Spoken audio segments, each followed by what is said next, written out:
Are you a history enthusiast looking for another new podcast? Dive deep into the captivating stories of Canada's past with a Historia Canadiana, as their hosts Patrick and Mackenzie work through this nation's history in a different and approachable fashion. Historia Canadiana unravels fascinating figures and pivotal events that have shaped the Great White North through a literary lens to offer listeners a richer understanding of Canada's heritage. Subscribe to the Historia Canadiana podcast, where history comes alive. Historia Canadiana is recorded on the unceded lands of the Kanien'kehá:ka First Nation.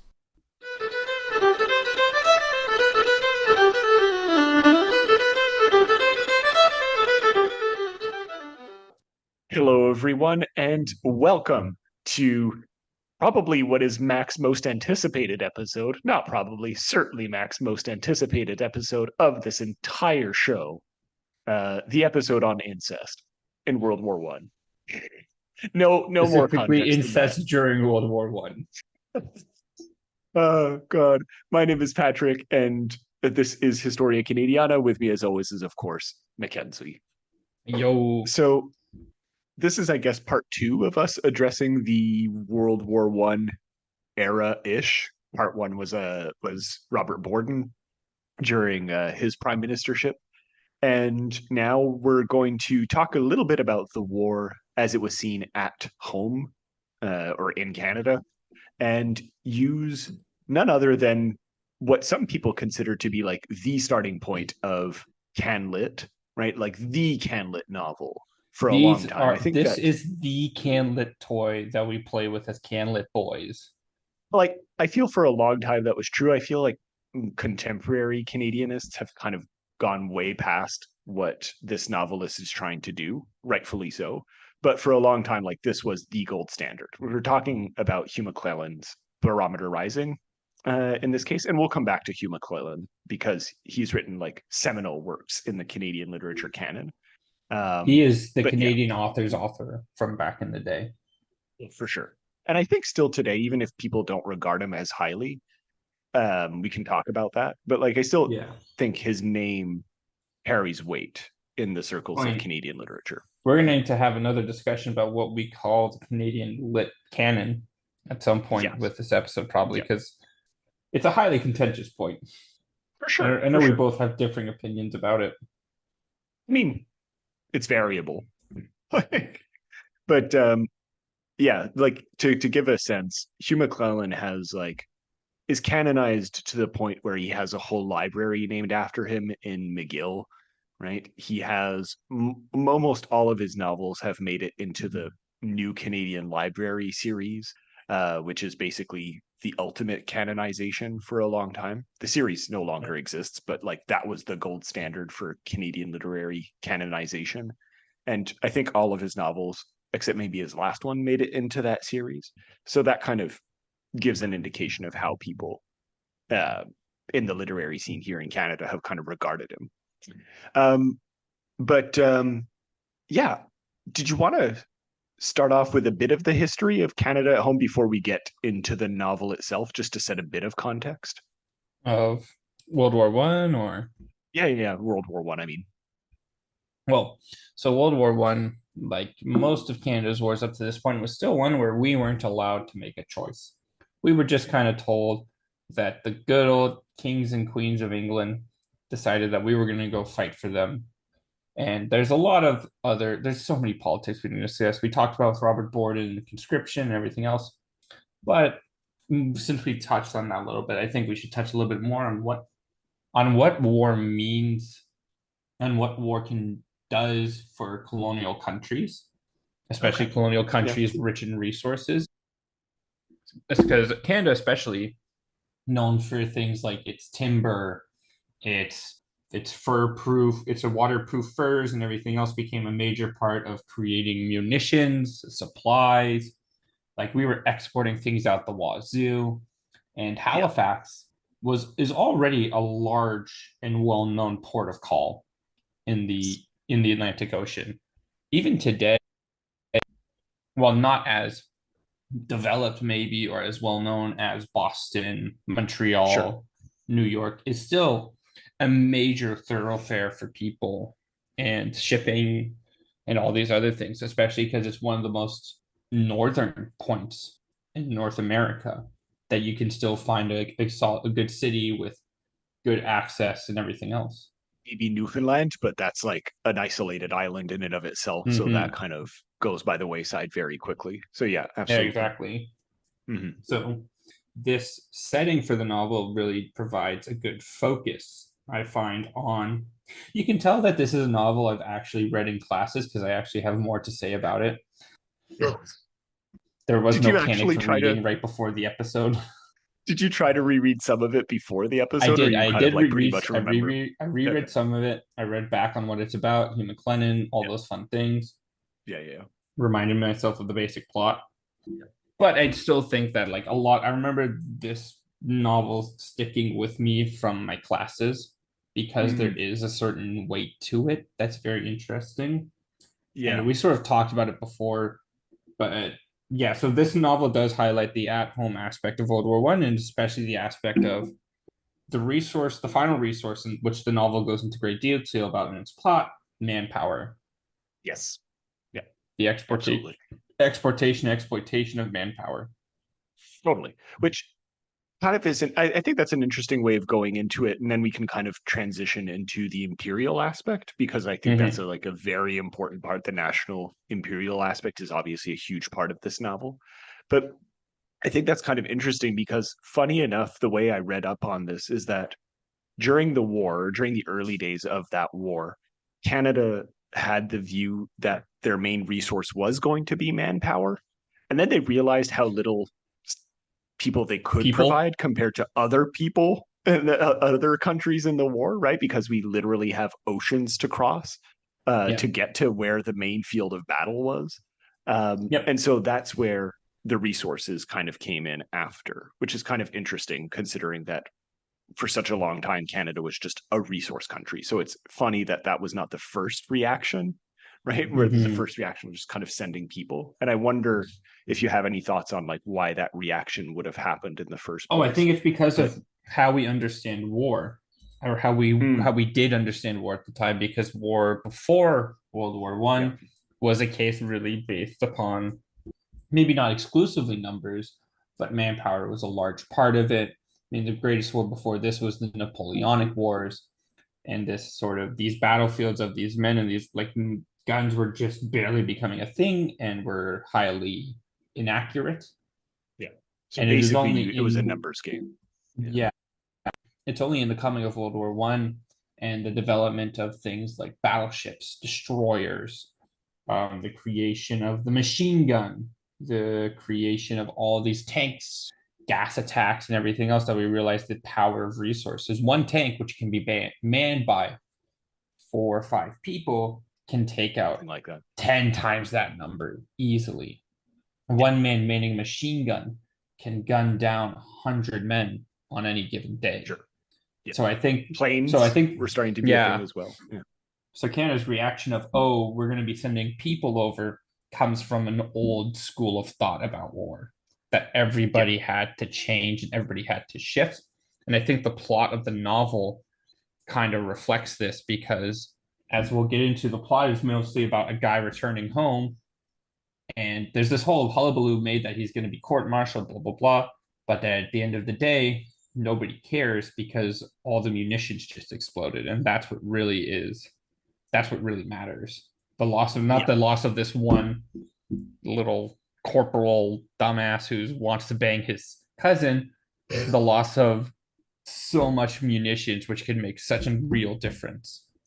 The loss of, we'll get into it, of course, but the loss of the thing that they're supposed to be defending, right? That's the whole point, is that you're pretending.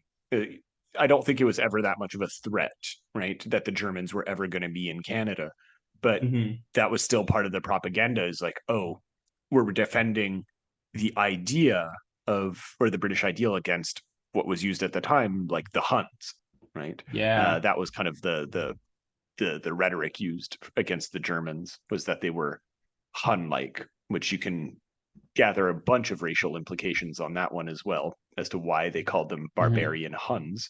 But hey, but yeah, That's it is a kind of cool. Like, that's not to say that Canada didn't send quite a few people. They did send Oh like no, they did. hundreds of thousands of people to the front, right? And did actually participate in this. But I think part of also why they realized that this was going to be something that they were going to have to change was also the fact that this was going to be an expensive war, right? I had a statistic here was that in 1915, the War Department, was it the War Department? The Defense Department, swallowed up more than the entire government had spent in 1913 alone, right? So I think part of it was like, if we're going to spend this much money, like literally more money than our entire government has ever spent in its existence, right? We're going to have to like do this right. Funny enough, they only had that idea like a year after the war started, almost two, but you got there, Canada. Good on you. And that's kind of where wartime exports, like you were saying, of like wheat, timber, munitions. I think I think they won like 175 million dollars in contracts, in production contracts, which something like obviously that. at the time was huge, right? Yeah. Absolutely massive 100 years ago, still today, but And 170 million dollars. Once we finally get out of World War I, we're going to see the effect this has on Canada's political structure, its power as its own independent place. Like there's so many implications that this shift to resource richness being a vital part of war, that becomes a net positive for Canada. And this sort of like Canada very much positioning itself to take back control of its resources, which continues to be a struggle to this day. Like the Canadian struggle of letting others exploit our resources is a constant thing that develops. That is, right now, it's about our water with China and the US, and it's going to be developing as we go for the rest of our lives. Because again, you even see it with housing, right? Yeah. Like there's a whole rhetoric about like foreign investment in housing as well, which is part of it. But anyway, yeah, go on. Sorry, I didn't want to interrupt. Well, it's this thing of second largest country in the world. Only 30 million people live here, and they're almost all located in one belt of land at the southern parts of Ontario and Quebec.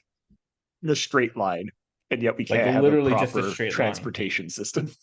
It's you could literally make a graph of it. It's insane. I love it. Yeah, absolutely. And the other thing I do want to touch upon that's kind of cool that you mentioned, but I want to hammer home that point before we get into some of the more specifics of the novel and go beat by beat and how that relates to the history, is the Halifax point that you were bringing up earlier. Like, I think that's a really good one, because people listening now and kind of perhaps have this image of the Maritimes as, yes, a place where you go for tourist season, but boats are no longer used as much or as frequently, right? We mostly use it for products, right, that we're shipping to various places. But by and large, the Maritimes are not as rich and as important as they used to be, right, as an entity. And this is kind of an interesting place in history where this is still important, right? Obviously for military purposes, and because planes are not as widely available as they used to be, and cars either. But I feel like symbolically the explosion that happens at the end of the novel kind of harkens that shift, right? I don't know if that makes sense. That kind of brings in the new age in a big bad way, but I don't know. No, I think it is, because it was the biggest explosion in North America for a very long time, wasn't it? It was the biggest explosion in the world. Yeah. Ever in history. Like it was huge. For people who don't know what we're talking about, we'll get into it later, but it's the Halifax explosion. So we'll talk about that a little bit later. I mean, Trudeau, not Trudeau, what was his name? Wilfrid Laurier did say this would be Canada's century. We had something. We had the record for the largest explosion in the world till the explosion of the bomb. The bomb. Yeah, no. For those wondering, it's the bomb. Yeah. Hiroshima. But Is there anything else you wanted to say about like the war itself at home before we got into any of the novel? Again, we've talked about some of the aspects last week, Yeah. last episode, but Well, I think the way we're talking about it is the best way to talk about it, simply because it was so detached from us. Like, yeah, men went over, resources went over, but it's still much more like the war was more of a political thing than anything else, than like an actual reality. And I think that's a common thing in North America. And that's a common sort of, it's not a horror we've lived through. And I think that's really bled into the larger modern way that North America, the US, Canada sort of sees war, is that we haven't had an actual war on our soil in over 100 years. 200. When was the last time we had war on our soil? War of 1812, maybe? Civil Oh War no, for the I guess US. Civil War. Yeah, if you want to consider the rebellions by indigenous Yeah. people in the PL, I guess maybe, but yeah, And, no, it's and like, it's minimal but comparison. yeah, nobody Yeah. alive is going to be remembering those events. No, Nobody alive remembers those. And I think it plays a big part in how we view things and how we've continued to view war. yeah, And so I think like the Halifax explosion was more an explosion. Like, yeah, it happened during the war, but it wasn't a part of the war. no, no. It wasn't like Like, an enemy attack. It yeah, was an exactly. That's what I accident. mean. It was an accident. It Yeah, was like an yeah. that's it can still be talked about and played as an unfortunate accident, which is probably why we don't see it usually discussed as like one of the greatest, or not one, but like one of the biggest explosions of the time. Yeah, yeah, for sure. And it is, I like that idea of distance in this case, that kind of influences the history Yeah. because the way that Canadians still talk about it, and we'll talk about this next week when we talk about a different novel, Timothy Findley's The Wars, which is fantastic. But for a long time, the way that people talked about the First World War experience was very patriotic. And even at the Mm. time, right? And part of that, I think, is because of the physical distance that many of us had, or many people at the time, I should say, had from the actual front. Right? And by the time anybody with any kind of shell shock or trauma came back and was recognized as having that, because it's right around this time that that would have happened, or that recognition of shell shock would have happened, is at the First World War. And the war was almost over at that point, and so the fervor hadn't necessarily died down as much. And that's not to say that people weren't against the war in its own time, but they were mostly silenced, right, and not given necessarily a voice. In the Canada of the time, we talked about it a little bit last week, like conscientious objectors were not given the right to vote. Mm. Anyone who is considered like too much of a rabble rouser, i.e., more left wing people or immigrants, were not given a right to vote, and they would have been more vocal against the war, right? Because they would have maybe seen it firsthand. Hmm. All of these conditions would have kind of made it so the illusion of patriotism and of being on board and more proactive for the war have kind of gone throughout the generations, despite what we now know as substantial criticisms against Yeah. the war, both And not from unwarranted. no, not of course not unwarranted. Millions of people died. Like it was one of the most horrendous events of the 20th century, and kind of pretended a very short but violent 20th century. Hmm. Like incredible, incredible stuff. But I think we can talk more about that next week, next episode. Um, yeah, but there was quite a bit of like drives to, Oh. have people buy war bonds and stuff like that. There were more surface level changes that were happening that you kind of see in similar ways today, right? The city of Kitchener, what we now know as Kitchener in Ontario, was renamed. That wasn't its original name. Its original name was Berlin, Ontario. And Because because racism. of because of what I guess today we would call wokeness, they decided to change it Fucking to wokeness run amok right now. Taking the it's town PC culture. heritage. Exactly. Like that's how people, that's how people would frame it today. For a fact that's how some people would say, like, "Oh my God, you're ruining the rich history of Berlin, Ontario by changing its name. You mean I can't call my town Auschwitz anymore? Wow. Woke culture run amok. Right. Like we're making light of it, but it's absurd. It's well, this is our continued discussion on the absurdity of PC culture, or the absurdity of the Some of it. understanding of PC culture. Exactly. Yeah. And- Yeah. Which can cut both ways. We're not just, but it's so funny to look at the other side and how they have done the same throughout the years. For sure. That's not to say I actually don't know where the name. I think it does actually come from the fact that there was a strong German community there that decided to name it Berlin, Ontario. But there's We no have a town evidence that called there was. London, Ontario. Who gives a Yeah, shit? exactly. People just name things. There's Kingston, isn't there as well? Exactly. It doesn't Better matter. than calling someplace upon Avon, which is just on the fucking river. River Avon just means river. We decided to call a whole country Chad, which just means lake. I know. The it's Sahara great. Desert is desert. It's like calling something chai tea. That's just saying TT. There's different types of tea on top of it. It's an oxy. It's not great. Anyway, point is, names are ridiculous, no matter which way you slice it. Names mean nothing unless you make them mean something, which these people did because they decided to be afraid. They gave into fear and propaganda. It would be worse in World War II. Like this is kind of again a interesting portent of things to come. This is a You'd teaser see- for what's to come. You see Japanese a lot of the internment stuff. camps, anybody?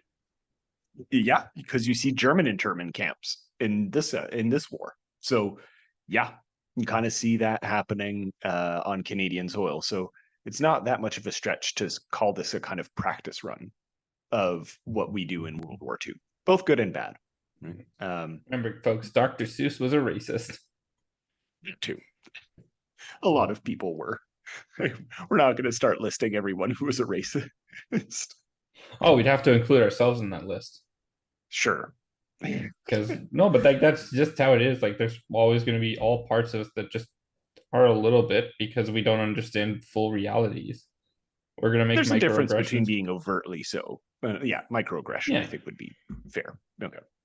So, Mac, getting into the novel itself, like let's properly do this.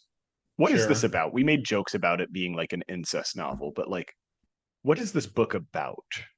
So the actual book is about. So it all leads up to the Halifax explosion, and this is actually we talked a little bit about this before the episode. But if you want to know the plot of this novel, you have to think of the plot of Titanic and the plot of other such disaster stories that are based in real life, where you have this real life event and then you have some fictional human story that goes into the lead up of it. So in our case, we have the Halifax explosion that is coming up, and in the middle before that, we meet the characters of Penny, Neil. who is the one of the Viewpoint novels, Penelope Wayne, and we have her cousin Neil McCrae, and then we have a suitor of hers, Angus Murray, and Yes. Neil and Penny were involved together, and then he was shipped out and sent to the war. She got to know Angus, but then Neil returns because of such and such, and now he's on the run because he's a deserter. He's known as a deserter because of Penny's father, Colonel Wayne. And so the story is basically about Penny, Neil, and Angus trying to absolve Neil's name to make him a free man so that he and Penelope can go run off together and find their daughter of incest. And then again, it's a disaster book because at the end of the day, at some point in the book, everything has to explode. And that's kind of what I find cool is that I read this without knowing about the Halifax. Like when I first read it years ago, I did not know about the Halifax explosion in any way, shape, or form. So I remember my first reaction to this novel being, what? Like, we're just going to shoehorn in a fucking explosion at the end? But rereading it with the knowledge of the explosion and with a better understanding of literature as a concept and how story functions. I really like it. I like it It's much more than I did the first time. Yeah. Sorry. it's well, it's it again. It falls, and this is how it again falls into that similar vein of Titanic, where in retrospect, it's just become this like you almost can't believe it's real because of how well it lines itself up for all these like moments, the Yes. absolute like list of accidents that needed to come together or whatever for this thing to happen, for this grand explosion, and the sort of like we don't get that anymore. We can't get that anymore because whenever we see a large horrible incident happen, it immediately becomes a discussion. First of all, understandably so, about the lives lost and the horribleness of that. But then it also becomes a thing of conspiracies and corporate espionage, terrorism, racial tensions, blah, blah, blah. And sort of like this Titanic, and to go way, way back, the explosion of Pompeii, these sort of like fully natural events and accidents continue to carry this romantic aspect to them Absolutely. that you can't find anymore. Exactly. And it kind of retroactively works as a turning point. Obviously, Mm-hmm. that's not how history works, right? Like nothing, not even stories work that way, where it's just like, well, suddenly this happens, right? It's Well, always, suddenly the greatest explosion the world has ever known just happens. and it happens to coincide with major changes that of world history, right? And of Canadian history. Like that's just not how things work. It's just a useful way of imagining it for us to put it in a story. And Maclennan, I think, uses that fact to good effect, both for his characters, right, as a storyteller and as a nationalist who's also Mm-hmm. telling the story of what Canada is going through in this particular moment of World War One, writing from the perspective of World War Two, which was happening when this novel was published in 1941, which I don't think is a coincidence, but we can No. get to that later. Mm-hmm. But yeah, like it's kind of interesting. Like, what aspect do you want to touch upon first of the novel? Do you want to touch upon the history of it, or more of like its melodrama and I the think the themes? melodrama it's the most fascinating part to me because of how Hugh Maclennan went through the process of choosing to write a Canadian novel, and this is the solution he came to. So Right. we Yeah. haven't really talked about Maclennan's history so much, and we probably will later. But for those not in the know, he wrote two novels before this, one in Europe, one in the US, and they didn't really do well. They're pretty much lost to time at this point. And his wife said to him, "You need to write what you know. You need to write a novel about Canada." And so, of course, the novel takes a much more national slant to it, and we, you almost the baseline thing to have is a chuckle. I think because melodrama, why is that going to be the great novel? Like, because we have this idea, this modern day idea of sort of laughing at romances when that's Unrightfully so, by the way. historic. Yeah. Oh yeah, historically that's not the case. One of the English language's most enduring works of fiction, one of its most well known, like you can literally say the name of it, and I think almost anybody in the world will know it, is Romeo and Juliet. Which is a And that's a parody, romance. but yes. No, it's sure, it's a parody of romance, but it's still a Yeah. romance. Yes, And most for sure. people, like in the modern conscious, it is the romance story. It For is sure. the like, and I think that's why at a deeper level this novel continues to work because Maclennan understood that our greatest stories come from our greatest loves. Yes. Yeah. And say what you will about how these books have aged, right? Like I think, for example, Two Solitudes is the one that's Mm-hmm. aged probably the poorest of his novels. Oh yeah. Just because Sorry, because I puked in my mouth a little remembering Two Solitudes. like just as a baseline, it doesn't really reflect much of what Canada is anymore. Like the Two Solitudes of French and English, it's like, yeah, that's a part of it, but it's more complex than that. And it's probably the one that's not aged as well. But as far as a writer goes, like I think he absolutely deserves the praise. And part of that is what you're saying, right? Like the fact that he's able to utilize the melodrama to what it's supposed to do, right? It's not just make a romantic saccharine story, which part of No. it is, right? But he's using And how would you describe like the uses of melodrama, right? I guess it channels, like you say, the love of one particular thing without well, necessarily shying away from its difficulties, right? Which it's just I think it's the as a part. story is good. The melodrama is the part that speaks to us. The nationalism and everything else becomes sort of like it's there, and that's what Secondary. you get when you dig deeper. But the melodrama and the romance, that's the part we look in.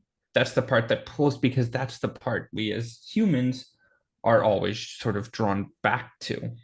I think that's sort of like we always come back to those old stories of love and loss and everything else because it's incredible. Like the whole cousin fucking thing, maybe not so much, but the rest of it is relatable in that way, especially That's because what he you'd call utilizes, almost illegal now. yes, especially the way he uses the characters to bring the Neil is returning. And maybe like I'm not talking about returning as a vet because that's not really what the novel's talking about. It's not talking about the PTSD and how we treat our veterans and like how people are different after coming back from a war. He's not Tolkien in that way, but he is talking about the sense in Canada of otherness between colonial and colonizer and mother country and etc. And I think that's what he's really trying to talk about. And there's a strange thing that works because every character has nobility. Every character, like I picked out a random page, like literally just picked out a random page earlier today. I'm going to read an excerpt from it. Which page is this? It is 151, Wednesday. Mm-hmm. Yeah. Penny raised her eyes, and Neil looked into the fire again. She felt warm sympathy from the older man. She knew how much he hated involvement with others. He had shown her last night how deeply he had committed himself to her. Now he had to deal with a situation which would be painful for anyone. He would act justly because he could not act otherwise. But underneath everything he did or said would be the sure knowledge that he would either lose her entirely or be forced to see her suffer. She watched his lean face, shadowed by his twisting nose, and knew she had never seen him behaving so true to his own nature as he was in this moment. I don't disbelieve you, Murray said thoughtfully. I think I believe everything you've said, but my personal opinions don't count. You'll have to vindicate yourself to a military court if you intend to stay here and resume your identity. Penny's eyes shifted back to Neil. If he didn't soon say something positive, she felt she could not stand being in the room with him. Were you discharged as Private Harry Bowman? Murray asked. Yes. Then surely you realize you can't stay here where everyone knows you. That remains to be seen. I wish you wouldn't be so difficult. Military police are searching for you at this moment. Are they? But at the information produced an effect, for Neil's face lost its derisive composure. The colonel's work again? Penny rose and left the room, and the two men watched her go. When they were alone, Murray leaned forward and tapped his cigarette into the hearth, then sat back in his chair, waiting. This story and these characters, Maclennan, we've talked about this in other episodes and even in Pop Canada, the current modern trend of realism and things we need real characters, we need gritty life, true to life stories. But Maclennan understood something different. That would like the things that will often stick with us are heroes. And so in this, and I think this is what really made people sit up and take this as a piece of Canadian canon, like the Canadian novel. These characters are written as heroes. They're written not as maybe real people, but as like honest to God folk heroes.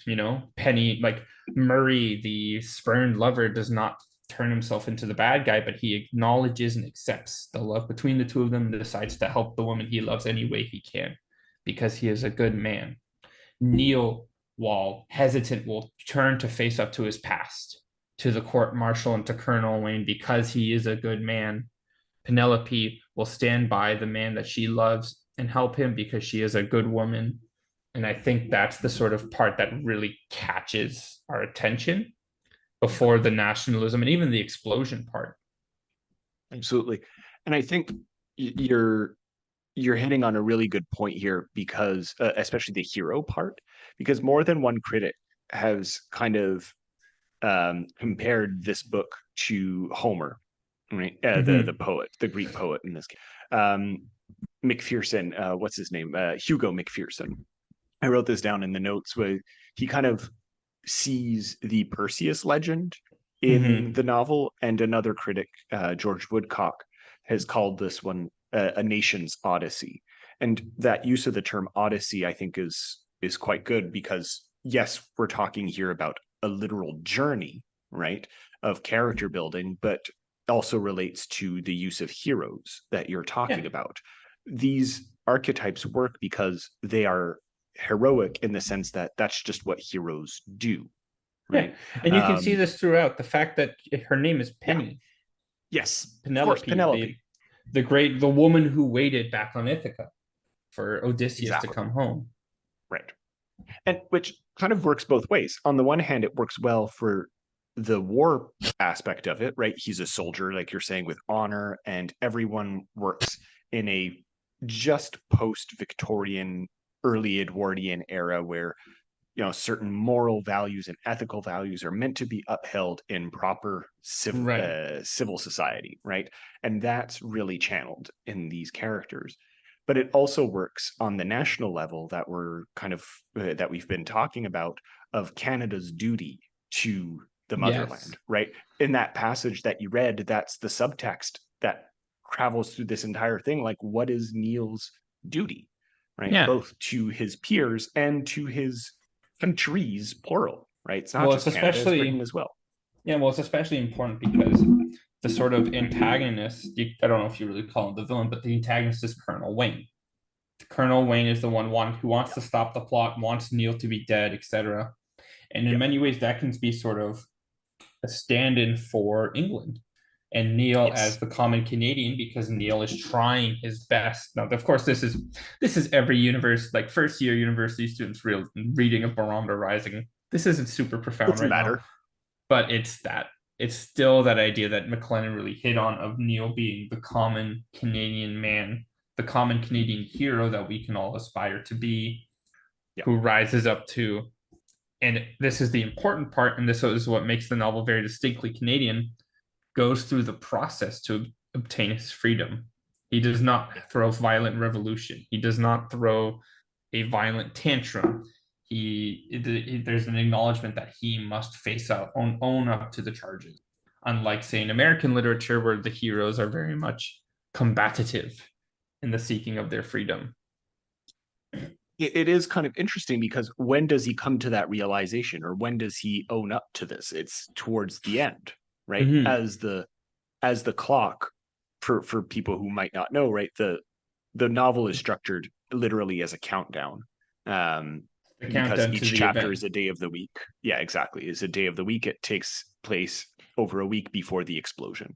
And so it's in I think, just before last chapter that this kind of wraps up, his arc wraps up, and he's like, okay, well, I'll have to go through the proper motions Yeah. and accept this particular fate, right? I'm And gonna fight actually it. try I'm to gonna fight it, but I'm gonna fight it the right way, the legal way. exactly, And it exactly, gives the novel very much, it gives him all the impetus it needs. And so that, because he has a daughter that he needs to do right by, he has a woman he loves that he needs to do right by, he has this man, the stranger he has met, Angus Murray, who has done right by him, and therefore he must return the favor. exactly. And this positioning of heroes, as it were. Structurally speaking, I think it's brilliant on Maclennan's part to have that realization, and what most novels would end on, right? Being like, okay, well, now we've come kind of full circle and all the characters are kind of in place. And then what does the novel actually end on is everything blows up in their face, quite literally, right? The world changes overnight, or their world changes overnight. And I'm curious, like, what your thoughts are on that particular framing of the That the events, world right? changes. Well, like the Halifax explosion happens, right? Literally, Yeah. two ships in the Halifax harbor collide. Wide and explode. One of them, yeah, one of them was carrying TNT and munitions, and the other one was a boat. So they kind of Yeah, it was like crashed carrying into each beef, I other. think. Yeah, it was just like a regular ship, and it literally created the biggest man-made explosion in the history of the world up until Hiroshima, Mhm. destroying most of Halifax and the coast. Like that area was just wrecked. I have it written here. Hold on. It was the equivalent of roughly 2.9 kilotons of TNT. There you go. Yeah, no, they had that on the ship. Yeah. That Oh, they yeah, had. it That was was the on the ship. energy. Yeah, the equivalent energy. That's Exactly. And insane. madness, right? And it resulted in the complete devastation of 2.5 square kilometers in the Halifax North End suburb of Richmond, and even caused damage on the Dartmouth side. Like it was heard for a long, like even if they weren't damaged, the noise of it was heard for kilometers, right? Oh my Thousands of God. people were injured, killed, lost their homes, right? And this is not a podcast on the Halifax explosion per se, but I just want to like hammer home the point that this was huge, right? And Once this is again, an it's event that, yeah, go ahead. this is an event where a hero would step into play, which is what happens. The Right. explosion happens, and Neil chooses to save people. Yes, An exactly. explosion is the perfect time in history for normal people or less savory people to disappear, right? To fake their death and then start a new life, blah, blah, blah. But Right. Neil's a hero, and he goes to save a witness who will testify for him to gain his freedom. And that's sort of the idea, is building in this large tragedy to show just how great of a man he is. Exactly. Yeah. And it's literally part of the novel. He goes into the city to get supplies and assist with rescuing people, and he doesn't care who's going to see him, who's going to report him. Exactly. And I'm looking for the actual passage that describes The the boom. explosion. I don't know if you have it in front of you, but it's incredible. I remember reading it and just sort of being awestruck. Yeah, It's because I don't know if you knew this, but Hugh Maclennan actually witnessed the explosion. He was a young boy when it happened, living in Halifax.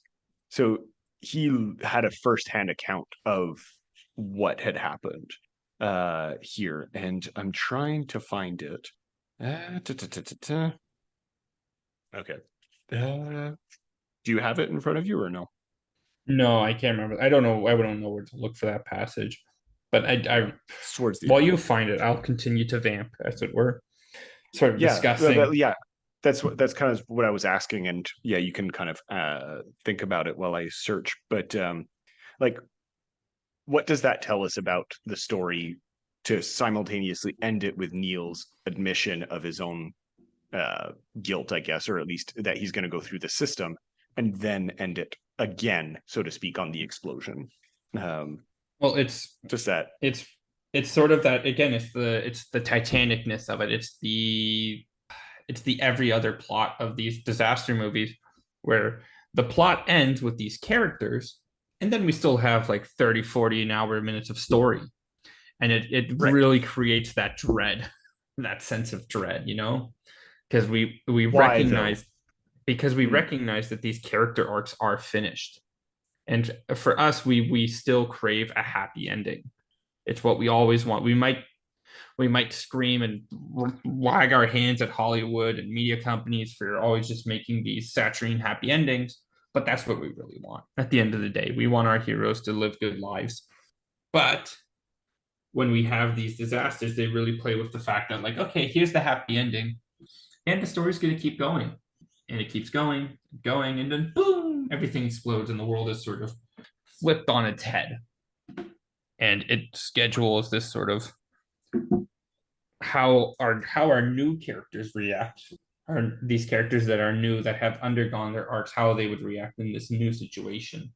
Mhm. And I've been talking a lot about Neil, but there's also a lot to be said about Angus, the other suitor of Penelope, who is an older gentleman but steps aside for the new world. He steps aside. Angus is the old Canada, and Neil is the new. And so Angus steps aside for the new Canada to come in and usher in his new age, or whatever. And this is all part of Maclennan's positioning for Canadian nationalism. And you can really understand why this novel is picked up as the great Canadian literature. And I'm sure we'll talk about the Canadian literature, Canadian canon, and all that later. But the positioning is expertly done.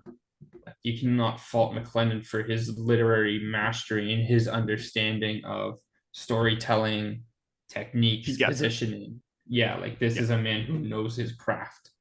And this is a man who, for a first novel, incredible. Well, third novel. Yeah, that's true. But this is a man who has studied the greats. Yes. Like you can feel the channeling of the Odyssey throughout. Yeah.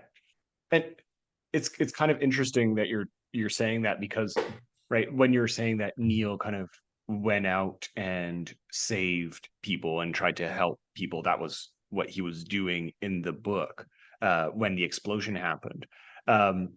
Again, you see this shift between two Canadas, right? The Canada at home of him trying to go through the system, or coming to the realization that he's coming to the system, and what happens to Canada when the outside comes and invades in, right? Or disrupts regular life. Suddenly the war is on our doorsteps. Like literally it cannot be closer in this case, where there's destruction and war happening. There's and what mayhem. What happens, you put on that brave face for the world to see, right? There's a bit of like an ego trip going on there from a like national perspective.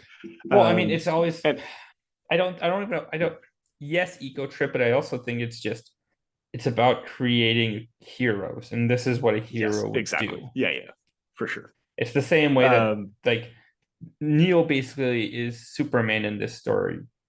You know, he's the Canadian Superman. He would not do what a real person would do. He would do what our ideal would do, what we would think we would do in these situations. Exactly. Yeah. But there's a really good situation. This is after the explosion happens, where Murray and Angus and Neil are talking, and Angus, they're looking out over the destruction, right? The slopes of the citadel itself were dotted black with people, and the hill was like an island, for the stream of traffic circumscribed its base, had no end and no or beginning, but flowed like a lazy river, drifting out of the smoke and winding southward along the channels of least resistance. And Angus says, "You don't look like a shell-shocked man to me." Neil glanced sideways in surprise. "Why do you say that?" "I thought you were shell-shocked in France." "I was, but I feel fine now." They were nearing the bottom of the hill, and the truck was swaying drunkenly. "Watch for the ditch. Here we go." And they go into just kind of the ruckus of it. And I find it kind of interesting, this idea of like looking shell-shocked, right? And again, fits in with this idea of hero, where it's like, when can you look shell-shocked? And I think that's kind of an interesting thing that Maclennan is pointing to, right? Like, what kind of allure can a hero put on? You're not supposed to look shell-shocked, and so he doesn't. Or at the moment, the heroes of this time do not look terrified. They're not supposed to be real. They're not supposed to be lowly humans. They're supposed to be so much more. Exactly, which is simultaneously interesting and tells us a lot about the time, but is also a problem that writers in the future, like the one we're going to read on the next episode, will react against, right? Saying like, no, people did obviously have shell shock and did react violently against the horrors that they saw, right? Like this. Remember, in Flanders Field, Patrick, the poppies grow. Jesus Christ. We're doing that poem, Patrick. We're doing it. But like, do you see what I mean though? It simultaneously, from a literary perspective, it works really well, right? Because he's again perfectly encapsulating the hero model. From a historical and from a national myth building perspective, it's problematic perhaps, where he's alluding to it but not necessarily engaging with it, especially, and he had no control over this, he didn't know that this was going to happen, but especially when considering that this novel would become so popular I'm wondering just how much of an impact on the consciousness that people had of World War One in Canada this would have had, of these heroes and not these shell-shocked people. And I don't know. I don't know if you have anything to say about that, but I just thought it was kind of interesting to consider. Anyway, I did find, by the way, I've lost him. Hello. Can you? Hello. Okay. You cut out for me for a second. Oh, okay. Sorry. But yeah, I don't know if you had anything to say about the explosion shell-shock thing. Yeah, or the explosion. It's understandable from its time, but I'm also very happy we've moved away from that style of writing. Yes. Yeah. And I think this is a struggle we still continue to see in any medium today that has heroes, the struggle between making them a hero and making them a person. And I think we still haven't hit on the right level, really. I don't think there is one. No, it's gonna, your mileage will vary. Yeah. I mean, that's not to say even that if you take a look at, no, but even if you take a look at the modern hero stories of today, like all the superhero movies, they still struggle with that. And they still struggle with how much of a person is a person and how much they are an ideal. He's cut out again. I was hearing you. Sorry. Keep going. Sorry, your image froze but I think for me, my personal favorite that we've seen so far today would probably be Captain America, maybe. That sort of balance of heroic ideal and real human. But again, it's gonna bring it back to Barometer Rising. This is not a Marvel podcast. And especially not one for those dirty Americans, which we are so high and mighty above. Oh yeah, for sure. I really do enjoy what this novel brings to that discussion, especially how it establishes what a Canadian hero is. Absolutely. Yeah, very much so. And yeah, I don't think there is a way that you can really ever find that balance. It wouldn't, right? You either fully acknowledge that you're trying to, as a piece of literature, create this hero, or you just go all in with the criticism. I think that's just how the medium of literature works. You want to create these characters, and nobody is ever that perfectly balanced, right? Usually people just kind of lean one way or another in their characterizations. And so I don't know if that makes sense, but I don't think it's very possible to have this perfectly balanced character, but I see your point. No, not at all. Yeah. I did find the passage finally that I was talking about. So listen to this. This is just as the explosion is happening. Peak literature. The film of flame raced and whitened. Then it became deeper, like an opaque and fulminant liquid. Then swept over the canisters of benzol and increased to a roaring tide of heat. Black smoke billowed and rolled and engulfed the ship, which began to drift with the outgoing tide and swing in toward the graving dock of the shipyards. The first trembled and leaped in a body at the bridge, driving the captain and pilot aft, and there they stood helplessly, while the tarry smoke surrounded them in greasy folds, and the metal of the deck began to glow under their feet. Both men glanced downward.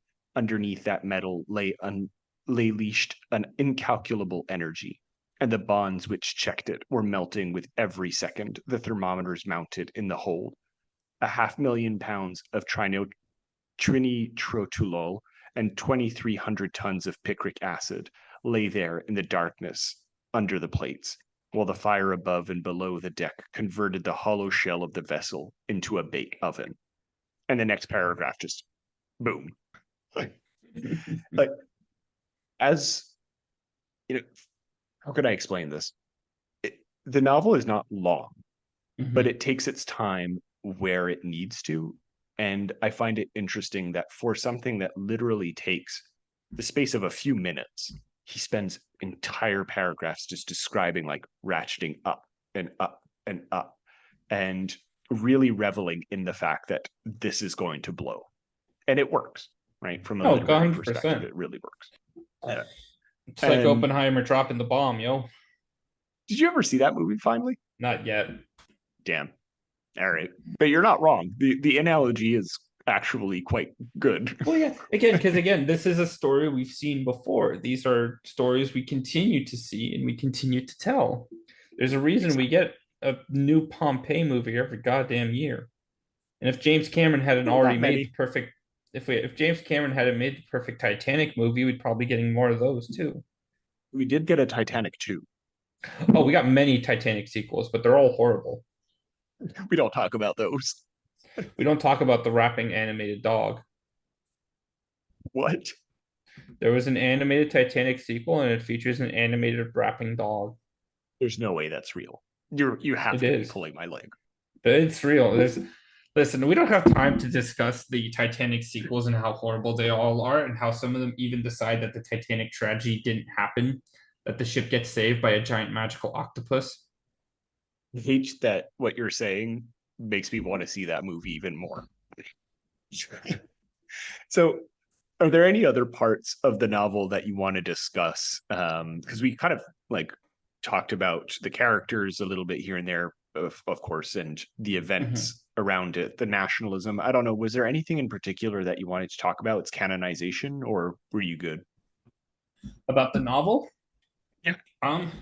I think we've discussed the content enough for sure. I don't know if you want to talk a little bit about the content around it or the discussion Sure, go around for it. Yeah. I mean, I What don't did you know want if- to talk about?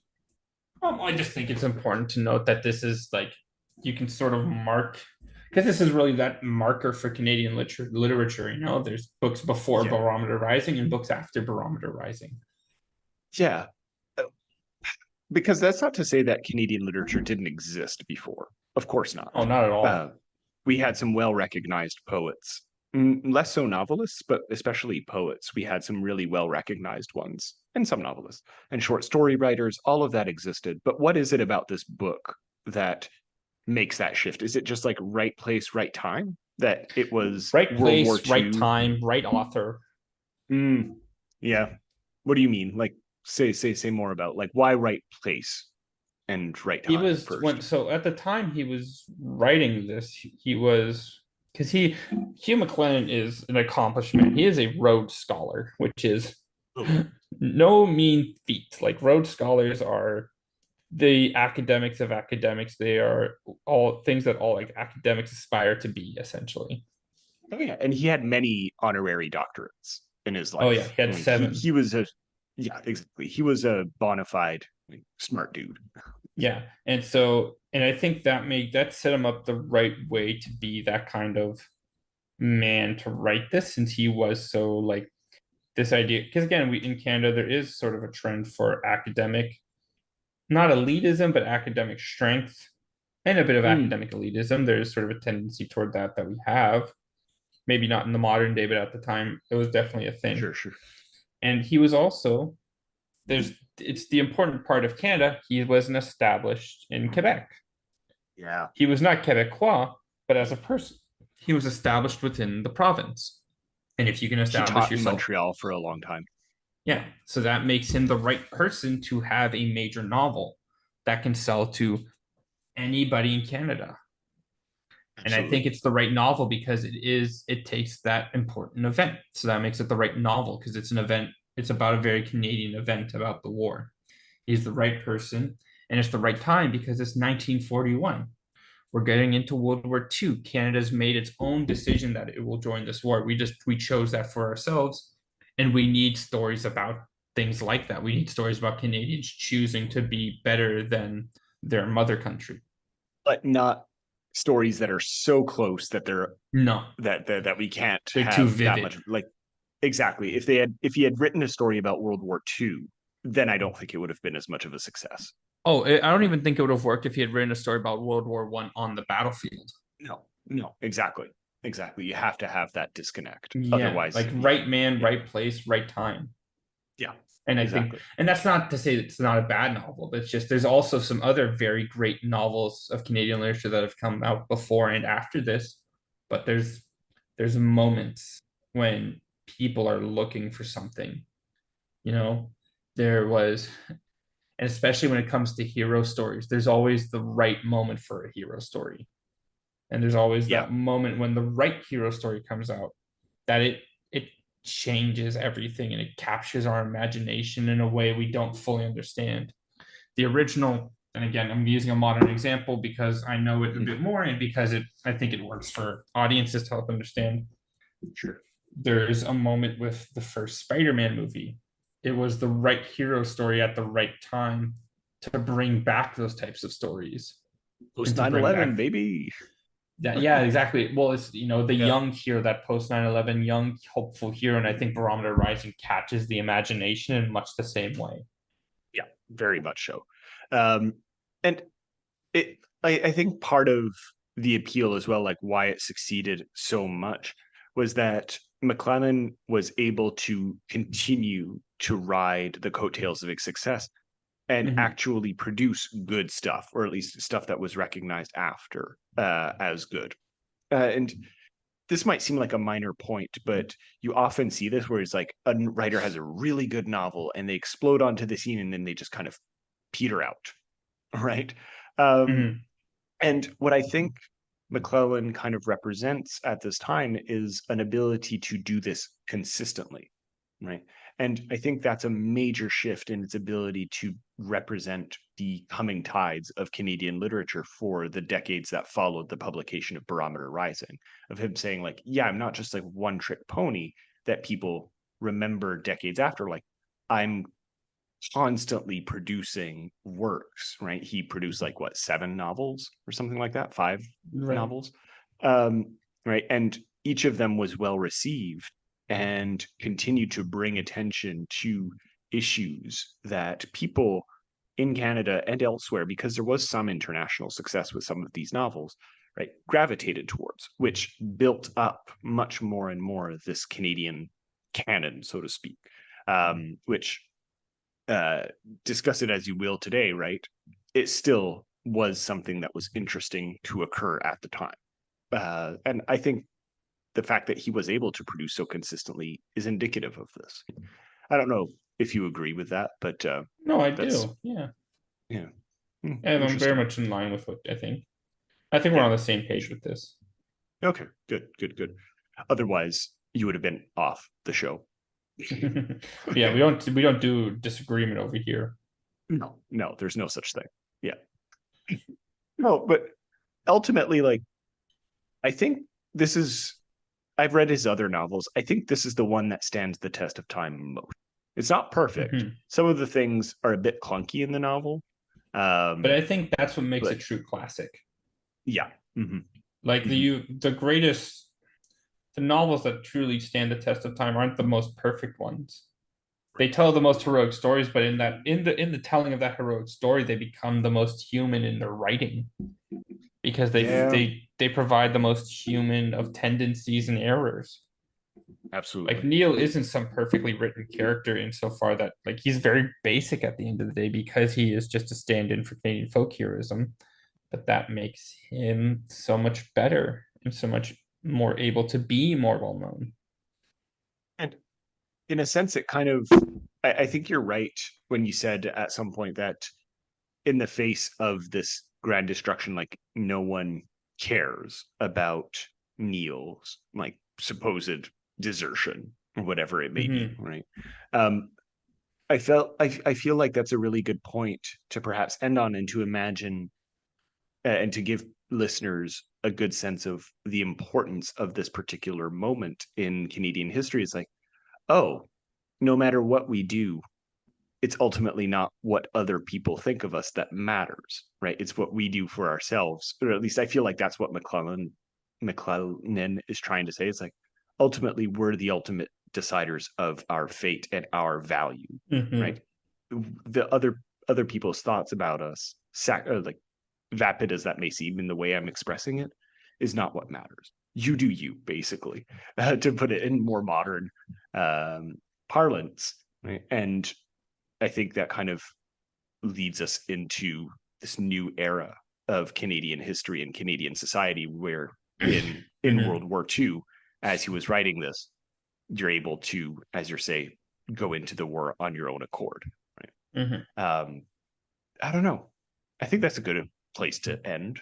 I think Yeah, I I think we've don't been know talking if you for a have. while on this one. And I think Yeah, that's as good a place as we could spend. We could have. This is a novel we could have easily split into multiple parts. I mean, we talked for mostly sure. about the novel itself and not Maclennan, and he could have had his own episode, and maybe he will later on if we decide to do a flash in the pan episode on him. But it's Yeah, just just one like of his other novels. this in Canadian literature, whether or not you Yeah, agree with a literary canon or not, which is totally a discussion that people can have, this was a major turning point in the yeah, understanding of Canadian literature. absolutely, absolutely. Next episode, we're talking about the final piece of literature that I want to talk about for World War One, which In Flanders is Fields, no, never, never back. we're not doing an episode on Flanders Fields. Fuck no. Why not? Because it sucks. I don't care. If you want You're to not a real record a reading, historian. Not doing your historical duty right now. God. history is always a series of selections. And I'm selecting to ignore this particular poem. No, I want to talk about a much more interesting novel called The Wars, which came out in 1977 and aimed to dispel a lot of the myths about World War One and ideas about World War One that Maclennan kind of helped build up. And it's not a novel about incest, but it does feature a lot of sexual violence in it. And that's worth talking about. Mhm. Anyway, Mac, take us away. All right, folks. If you liked what you're listening to here and you want to see more, you can always sign up for the Patreon account where we've got full-length, unedited episodes, early episodes of Historia Canadiana. We've got the side series Pop Canada, where we talk about Canada's world in the modern pop cultural landscape. Man, that was tough to say for me today. I think I've been talking too much this episode. I need to sit more quietly again and let you do all the talking. Oh, okay, good. But if you don't, you can always, and if you feel like you want to help the show out, you can always also just pass it around word of mouth, support us through our socials, Facebook, etc., our X account. No, we don't have an X account. You can use the affiliate links, PayPal, to pay what you feel we're worth, whatever you feel. As always, the show will continue to be essentially as free as possible because we are true Canadian men that believe in going about freedom in the right way. There you go. So next week, World War One continues, and I battle Patrick in the trenches for the right to talk about in Flanders Fields. And we'll see you next time on Historia Canadiana. How about 5 minutes at the beginning of next episode? 10. Okay. Fine. Deal. All right. Cheers. Bye.